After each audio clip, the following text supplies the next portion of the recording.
Welcome, Black Tribers. We are having another episode of an amazing podcast today. I'm so excited. First, if you're watching this video on our Patreon on a Wednesday, and it's exclusive for our Patreon people. You get early releases of all of our podcasts and the marriage content and everything else. And then on Fridays, this releases on our podcast, The Black Tribe, on Apple and on SoundCloud. And so make sure you've signed up for those. You can find everything at GaryandLisaBlack.com. And oh, by the way, our new website should be launched this week. So we'll let y'all know about that. I am excited. We have a G42 alumni joining us today from Bellingham, Washington, which I get to go out there often with our buddies, the Hansons, and some other people. But Rachel is joining us from her apartment in Bellingham. Say hi, Rachel. Hello, Black Tribe. Hey, Gary. Yes. Well, Rachel, I'm excited, man. I can't believe this. We were on a call together the other day, and you were just kind of kept blowing my mind with what God's been doing in your life and what he's walked you through. And especially since I knew you in Spain and just watching you transform into this amazing young 30-something-year-old woman, which, by the way, men, she is single. And if you're watching this on video, you're going to want her phone number, but you have to go through me first. And so I had to do a quick shout out, Rach. Rachel, tell us a little bit about you, and then a little bit about, our encounter and what's God's been doing in your life. You're getting ready to launch a coaching service, and I want to talk about that. There's all kinds of stuff happening in your life. So, Rachel, who are you? Thanks so much for having me today, Gary. I was really, really honored that you invited me here today. And I love you and Lisa, and I am so thrilled to be here. So thank you. My name's Rachel Krause. You bet. I want you to, Rachel, I need you to speak a little louder for me, okay? Please? Maybe? Yeah, just a little bit. So I haven't used these AirPods before. How is this tone? Is this loud enough? That's good. That's great. That's perfect. Yep. All right. Thanks for letting me know. Great. So I'm Rachel Krause, and I am a G42 alum. I also did the World Race. I was part of F Squad in 2014 through 2015. I took some time and worked at a software company in Wisconsin, went home, prepared, and then launched to G42 in 2017. I was in the January 2017. Yeah. Wow. I was the January class. Yeah, it seems like a lifetime it feels ago. like 10 years ago. It's crazy. So I was in the last class before you moved into the G42 trimester. So we got a really unique experience where it was just us 12 with all of the instructors, and it was really, really wonderful. So since that time... That was like one of the last six months times, right? We didn't have the 3-month practicum. That was the last one before you moved into the practicum part. Yeah. Okay. So since that time, let's see, after G42, I felt like I wanted to travel in Europe. And so Pamela Christensen and I, another G42 alum, backpacked and couch surfed through Europe for 3.5 months after that. And it was an awesome time of just exploration and walking out these messages that we received and were integrating into ourselves from G42. I met wonderful, wonderful people, and it was incredible. And then after that time period, I felt pulled into the direction of Christ Life training over here in Bellingham, Washington, with Ted Hansen. With our good old Ted Hansen. An A-Life church. And so I started getting those pulls while I was at G42. and let that marinate. I had dreams about it and things like that. And so I came home from Europe in September 2017. And from September through December, I worked 2 jobs and saved up for Christ Life training. And I came out here New Year's Eve, Okay. 2018, well, New Year's Day, 2018, with a 40-liter backpack. And I didn't know anyone but Ted, and meeting, Deb Ocon on the phone. So, wow.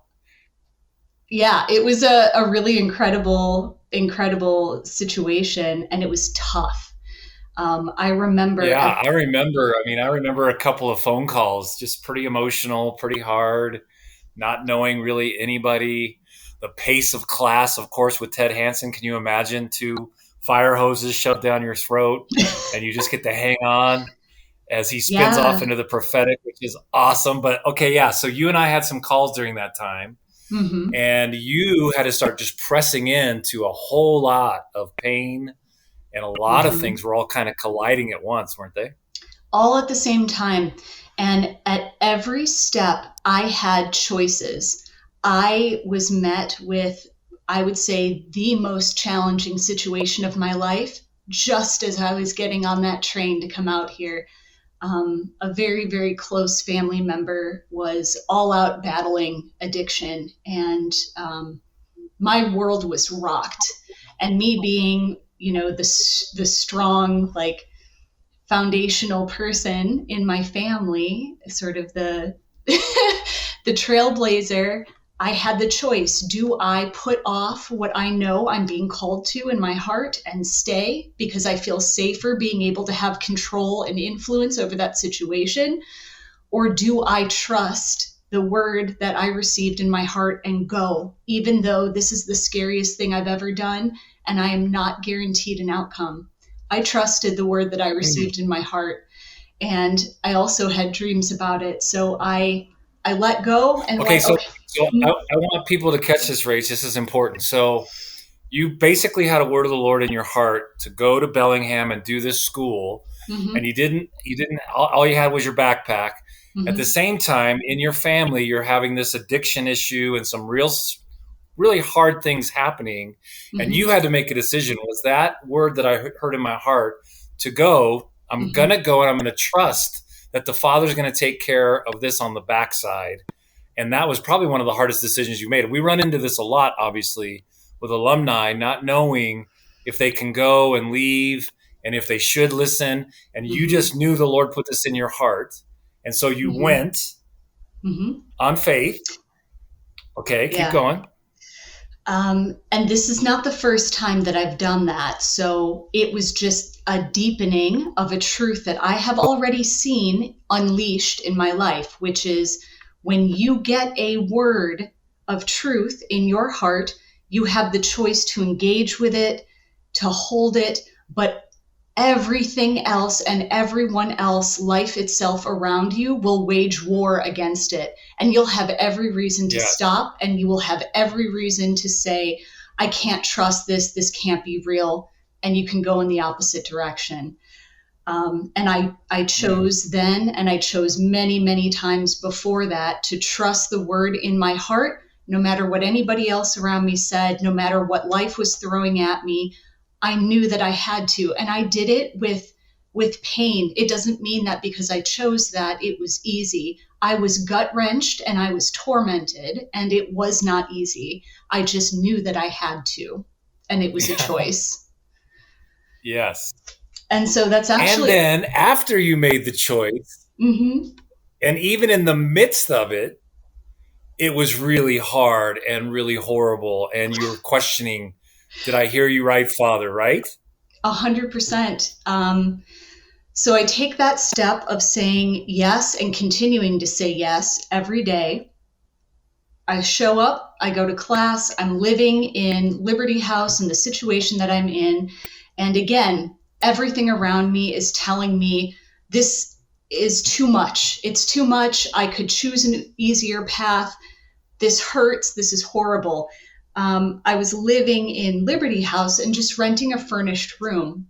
And I literally came out to Bellingham with $600. I had $600 in my account for food, for rent, for anything that I needed as Wow. I launched. I did not come out with funding, fundraising. I didn't come out with a job. I didn't have any other resources because I had, spent a lot of that traveling and doing G42, which I had also saved up for. So I was starting again at ground zero. And again, I had every reason to doubt. And everyone was telling me that I was crazy. My parents were questioning my decision, all of it. I had every reason to walk away. And then as I'm there, the housing situation was very volatile. It was a safe, secure space, but it had the feeling, the activity of almost a halfway house because the people who were living there were in transition and they were in really difficult transitions. So one of my roommates, who's now one of my dear friends and like a sister to me, we're still in very close contact, was a trafficking survivor. Another one was a 19-year-old young man, who was also like going through some tumultuous life changes, family situations, and addiction. He was, grappling with his Wow. whole coming of age. And so I'm planted into this situation and I'm going through TED school, which is incredible. But I learned very quickly that I was not going to be able to, or I was not supposed to engage with it in the way that it looked like I should. So there were tons and tons of assignments, and there was big, dense things to work through. And I felt the inner compulsion as a firstborn, recovering perfectionist, achiever, doer. Um, I wanted to do it all, and I physically, emotionally, and spiritually could not. But what I did do is show up every single day in whatever state I was in, and I received, and I listened, and I soaked it up because there's two truths about my life. Any effort exerted in my direction will not be wasted, and any wisdom or gifts that come alive in me will not live and die with me. I promised that to myself and to God a long time ago, those two things. And so I showed up every day Okay, and I, so wait just a second. So you're attending Ted Hansen School, which I'll give a shout out to when we post this because Ted is awesome, and you want to it's learn from him incredible. if you ever get the opportunity. Um, Absolutely. but you've got no money. You're in a kind of a volatile living situation. Class is Mm-hmm. really intense. There's a lot of Mm-hmm. homework, right? There's other people you're dealing with. Um, Lack of resource in every way, but you decided you're going to show up no matter what Mm-hmm. anyway. And you did. You just kept showing up because I teach this all the time, as you know, Rach. Like 90 some percent of life is just showing up because God will Mm-hmm. always meet you when you do. And then what was the second Yeah. thing? Anything that I receive will not live and die with me. It just won't. Okay, So so Ted, anything that you receive, like you're going to receive these impartation and you're going to receive gifts and they're not going to die with you. You're going to go give them away. yeah, Is that what you're saying? Wow. absolutely. Okay. Uh-huh. Okay. Keep going. And This is great. Ted is incredible. He's absolutely incredible. And a big part of the magic of who he is that what you take away from it, just like the prophetic, it's not as it seems in the moment. It is complex and multi-layered and multifaceted, and you don't have control over it.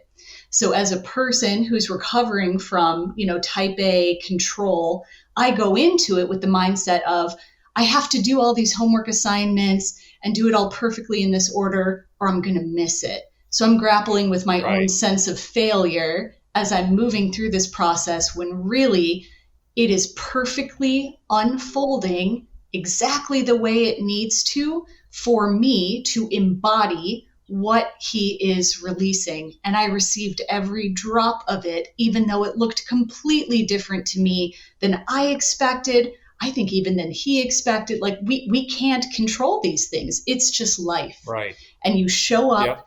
and he did his part showing up and pouring out the incredible gifts that are in him. I did my part by showing up and receiving and sitting in class and soaking it up and crying and processing it and grappling with it and continuing to walk day by day, step by step through the unknown.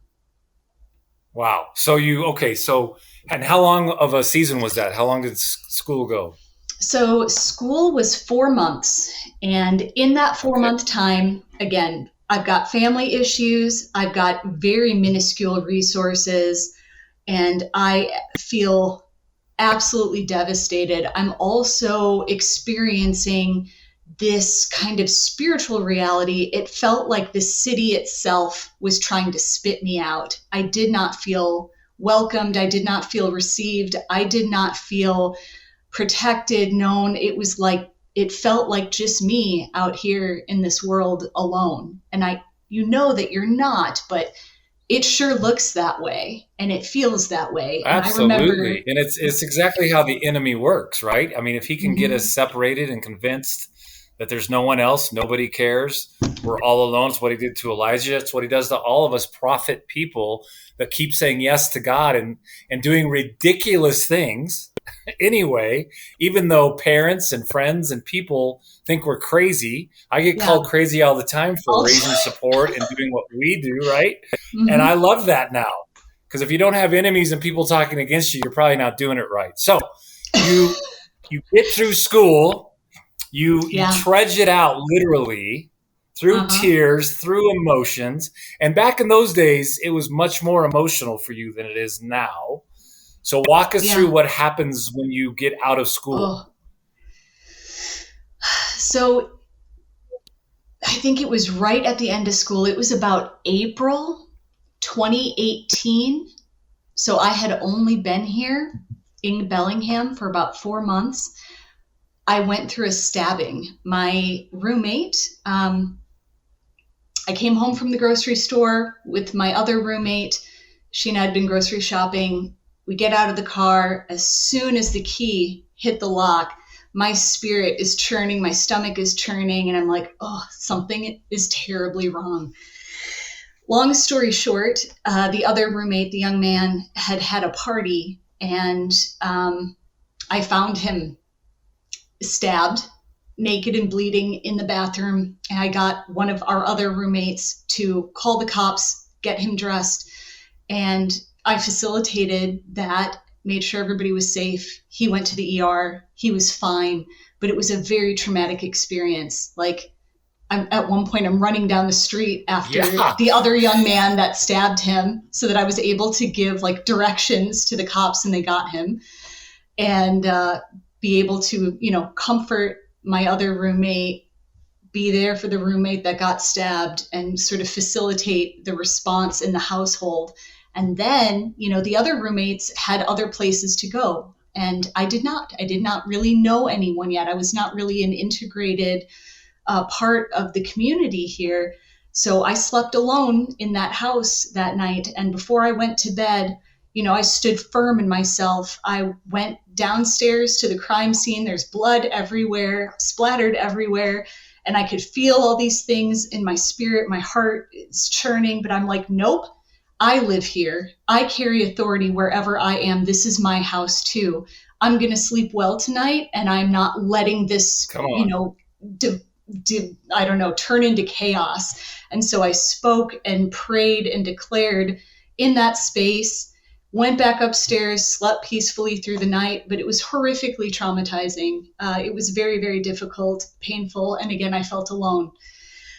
Also, the way that I'm wired, I have been through so many things and seen so many things up to this point that even when I am able to invite somebody else in and tell them something is going on, uh, I have it together on the outside. And so it's very difficult for other people to gauge, like, are you okay or not? Because I always look put together. I can maintain. So that was a challenging situation, very challenging situation. Okay, But so you walk in, you find your roommate stabbed by another guy, there's blood everywhere.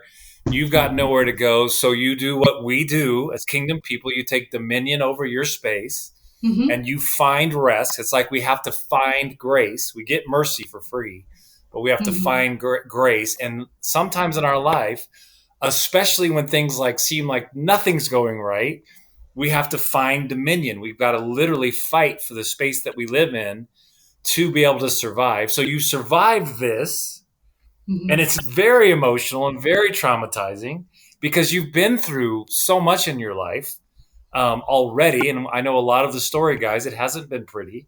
Okay, so then what happens? Like, what do you do with all this stuff? And I know this about you, Rachel, and some of our listeners don't. You did used to hide things very well, Mm-hmm. and not let us know how you were specifically doing, and that's changed a lot. And so I want you to walk us into that Mm-hmm. as well. Okay. So yeah, in the days, weeks that followed, I did what I needed to do. I invited in, my local authority and told them what happened and allowed A Life, to love on me through it and kept going to church and, being a part of the community there. I also felt very strongly in my spirit before I even got on the train to get to Bellingham. And then again, once I was there, that I'm being planted, this is home. And so even though again, my situation, the everything Hmm. around me, the sense, everything was telling me that that could not be true, but I felt it in my heart. So I've got this inner conflict of I want nothing more than to leave. This situation feels like death to me. It feels awful. And yet I trust this voice in my heart telling me, no, I've planted you here. This is your home. And so I continued to walk it out. And then I looked for work. I applied to 3 jobs. I got 3 job offers. And one of them was at the software company that I'm at now here in Bellingham. But even that, for me to go to that interview, I didn't have a car. I came out here without a car. I walked a mile to that interview, and it was not even probably 3 weeks after the stabbing. So I'm still moving through my own stuff, and I just graduated Christ Life training, and like my world is just everything's blown. But I know I need a job. I'm out of money and had dreams about it and indications.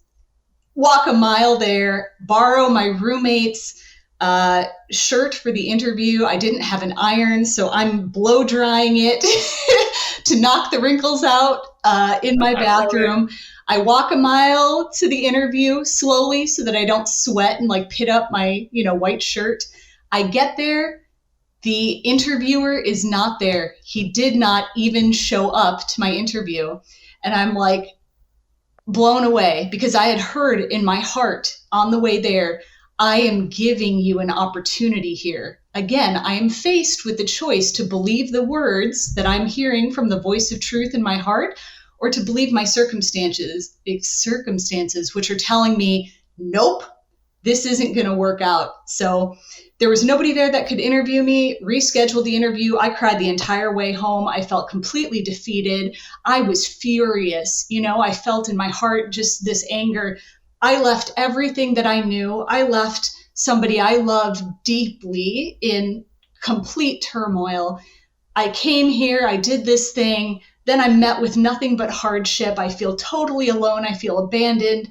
What is this? Where are you? Who am I? What's happening? All of that. I'm met with that face to face and I'm wrestling with it.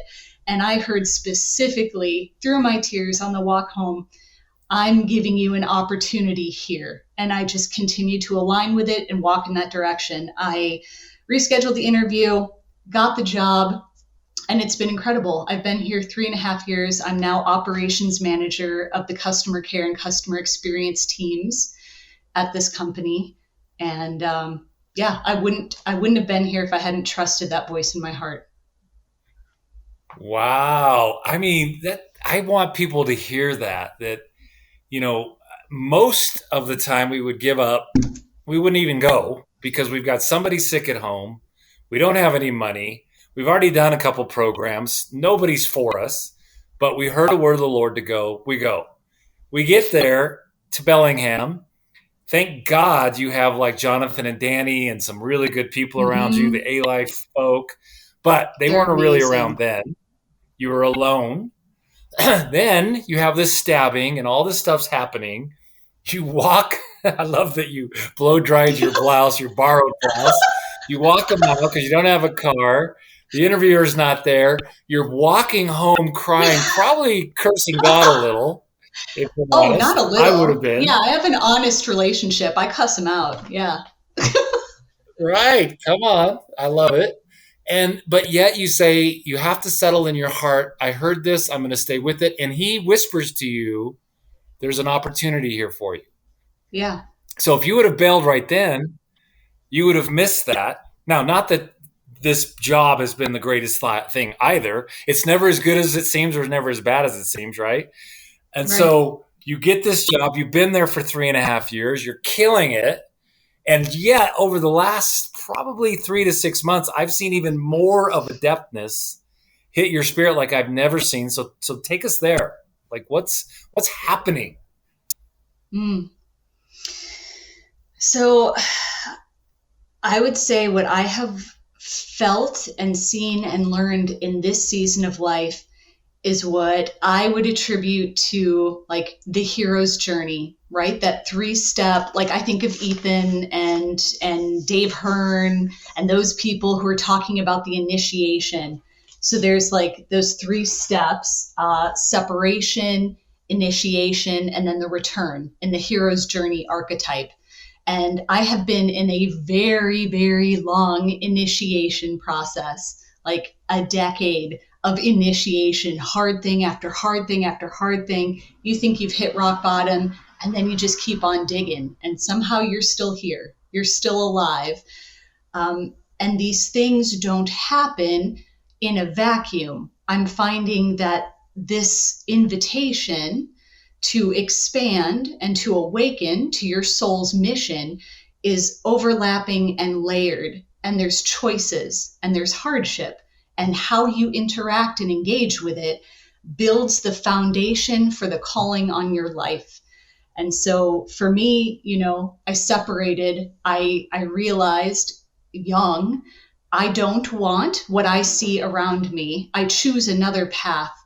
And I grappled with that. The initiation for me has looked like trusting the voice of truth in my heart when everything else is falling apart. And now in the return, I'm able to actually embody messages that I received and retained during this initiation phase. What? It's over? Already? Well, check back in next week as Gary and Rachel continue their conversation. Shalom, and make sure you hit Gary and Lisa up on Patreon. All right.